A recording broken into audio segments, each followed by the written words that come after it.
Terbaik, saya ambil dua-duanya. Optik Melawai, when you expect the very best. Informasi lainnya pemirsa, Roy Suryo, Rismon Sianipar, dan Dr. Tifa untuk sementara bisa bernafas lega setelah ditetapkan sebagai tersangka dan diperiksa di Polda Metro Jaya. Ketiganya tidak langsung ditahan dengan alasan mengajukan saksi dan ahli yang meringankan.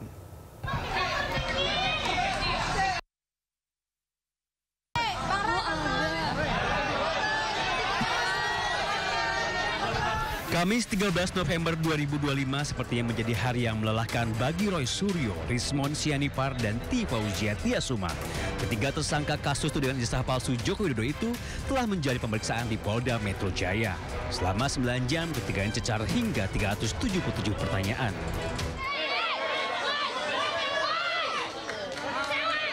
Sekitar pukul 20 malam, Roy Suryo CS akhirnya keluar ruangan pemeriksaan dan diperbolehkan pulang alias tidak ditahan.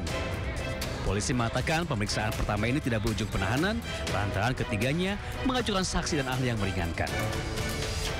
Karena ketiga tersangka mengajukan ahli dan saksi yang meringankan. Tentunya dalam hal ini kami sebagai penyidik harus menjaga keseimbangan keterangan dan informasi sehingga proses penegakan hukum ini adil dan berimbang. Kami akan melakukan konfirmasi dan pemeriksaan terhadap saksi yang diajukan, saksi yang meringankan, begitupun juga terhadap ahli yang meringankan atas permintaan atau permohonan para tersangka. Hingga kini Roy Suryo CS maupun pihak penyidik belum membeberkan siapa yang dijadikan saksi dan ahli hingga membebaskan ketiganya dari penahanan. Sebelumnya, Polda Metro Jaya menetapkan 8 orang tersangka dalam kasus tudingan ijazah palsu Joko Widodo dan dibagi ke dalam 2 klaster. Tim Liputan Ainus melaporkan. Pemirsa, Dr. Tifa menduga ada dugaan kriminalisasi dalam penetapan 8 tersangka dalam kasus ijazah Joko Widodo di Polda Metro Jaya. Para tersangka disebut telah memanipulasi ijazah Presiden ke-7 RI tersebut.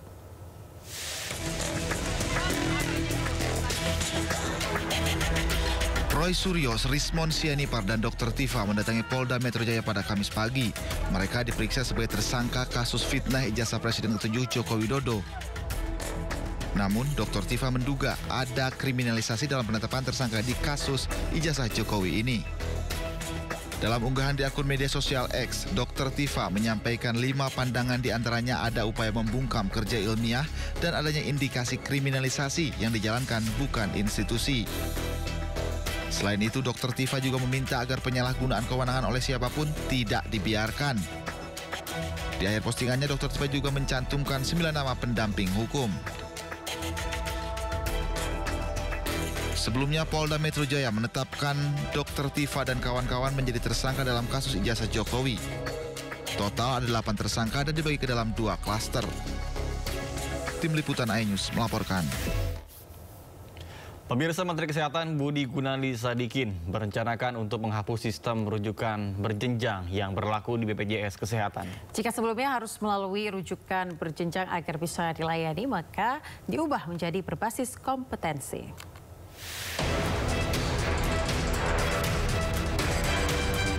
Menteri Kesehatan Budi Gunadi Sadikin mengungkapkan pihaknya berencana untuk mengubah sistem rujukan bagi pasien BPJS Kesehatan menjadi sesuai kompetensi layanan yang dibutuhkan pasien. Melalui sistem baru yang berbasis kompetensi rumah sakit ini, pasien akan langsung ke rumah sakit tanpa rujukan dari Vaskes 1 seperti puskesmas atau klinik. Aturan baru ini bertujuan agar pasien tidak perlu bolak-balik antar rumah sakit untuk mendapatkan penanganan. Nanti kita nggak akan membagi tipe A, tipe B, tipe C, tipe D, tapi kita akan bagi berdasarkan kompetensinya. Jadi kalau orang sudah diperiksa misalnya di puskesmas, oh dia perlu dipasang ring gitu jantungnya, itu nggak usah harus ke tipe D dulu, oh dicek tipe D nggak bisa pasang ring, lagi tipe C nggak bisa pasang ring, langsung ke tipe B, dia akan langsung masuk ke tipe B. Jadi buat pasien akan jauh lebih cepat prosesnya. Anyway dia akan masuk ke tipe B kan, justru akan mengurangi antrian pasien di tipe D dan tipe C karena nggak usah menjalani 3 rumah sakit, dia langsung ke rumah sakit. Dampak ke keuangan BPJS seperti apa? Harusnya lebih sedikit karena BPJS bayarnya langsung ke rumah sakit terakhir kan, nggak usah ke 3 kali rumah sakit. Menurut Budi Gunadi, perubahan ini akan memberikan keuntungan bagi masyarakat dan menghemat pengeluaran BPJS. Langkah ini dinilai lebih manusiawi sekaligus efisien secara pembiayaan. Dari Jakarta, Tim Liputan iNews melaporkan. Pemirsa, Gubernur DKI Jakarta Pramono Anung mengumumkan perkembangan pembangunan KRL dan LRT di Jakarta International Stadium.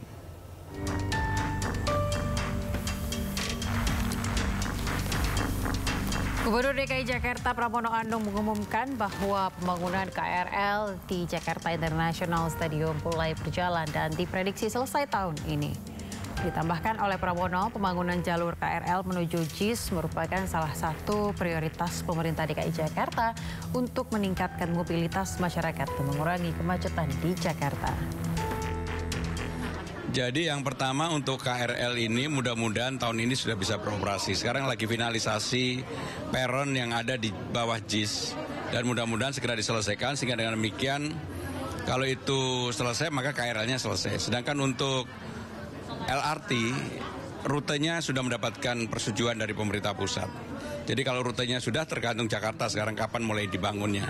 Dan untuk itu saya sedang menghitung apakah menyelesaikan yang pertama dari Manggarai ke Duku Atas atau dari Velodrome kemudian ke Tanjung Priok ke JIS.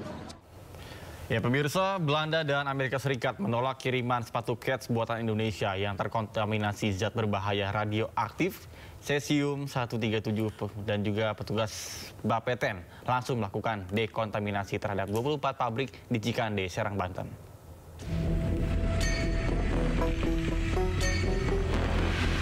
Satgas Penanganan Bahaya Radiasi Radionuklida CS137 mengonfirmasi adanya temuan radioaktif berbahaya pada sepatu yang diekspor ke Amerika Serikat. Sepatu olahraga ini berasal dari pabrik di Cikande, Serang, Banten. Sebelumnya, Kementerian Perindustrian juga mengonfirmasi Bea Cukai Belanda menemukan sepatu kets asal Indonesia yang terpapar zat radioaktif cesium-137. Badan Pengawas Tenaga Nuklir atau Bapeten kemudian melakukan dekontaminasi menyeluruh terhadap pabrik milik 24 perusahaan yang terkontaminasi radiasi cesium-137. Kini pabrik-pabrik itu telah dinyatakan bersih. Terkait dengan informasi yang beredar mengenai daftar fasilitas industri yang terkontaminasi cesium-137, seperti yang sudah kami sampaikan sebelumnya bahwa semua fasilitas tersebut telah dilakukan dekontaminasi dan dinyatakan clear and clean. Semuanya ya, sudah saya tegaskan beberapa kali di sini. Dalam kadar ringan, memakai sepatu terpapar radioaktif bisa mengakibatkan iritasi kulit. Sementara dalam paparan jumlah besar dan berulang, bisa menimbulkan luka bakar hingga meningkatkan risiko penyakit kanker. Dari Jakarta, Rani Sanjaya, iNews melaporkan.